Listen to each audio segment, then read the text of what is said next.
The cyclamen is my wife's favorite flower. I approach myself, for remember it's so seldom to bring her flowers, so she would like me to do.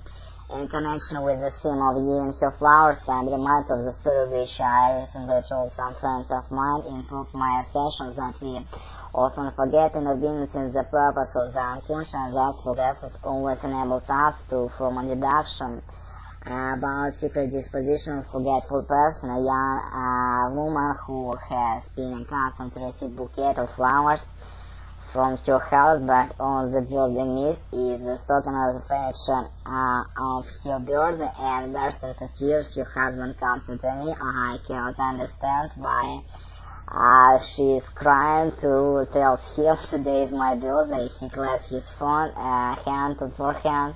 I said, oh, forgive me, I had completely forgotten it. I proposed to go out immediately in order to get her flowers, but she refused to be consoled, for she sees in her husband forgiveness and proves that she no longer plays the same part in her thoughts and formerly did.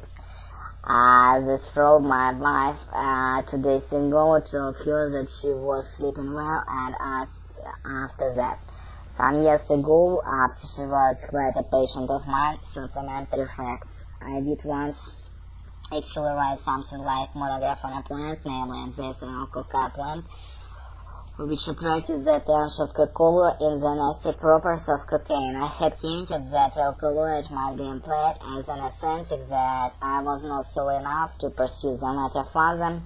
It occurs to me that on the morning the day following the dream, for the interpretation which I did not find the time until then, I had thought of cocaine in kind daydream. If I were affiliated with glaucoma, I would go to Berlin to undergo operation incognito in the house of my darling friend, in the hands of surgeon whom he recommended. The surgeon who would not know the name of the patient would vote as usual how this operation had become since the introduction of cocaine, and I should not betray the fact that I myself had a share in the discovery with the fantasy were connected thousand of how awkward it's really for a physician to claim the professional service of course.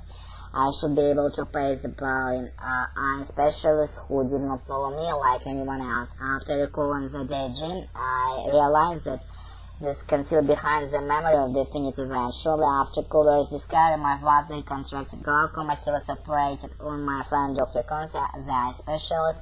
Dr. Kohler was in charge of cocaine anesthesia, and he made the remark that on this occasion all three persons who had been responsible for the introduction of cocaine had been brought together. My thoughts now pass on the time when I last reminded on the history of cocaine. This was few days later when I received fascist publications in which grateful people had commemorated the jubilee of the teacher and laboratory director. Among the titles to fame of the person connected with the laboratory, I would choose the fact the discovery of anesthetic properties of cocaine had huge justifiable, and now suddenly become aware that the dream is connected with an experience of previous evening.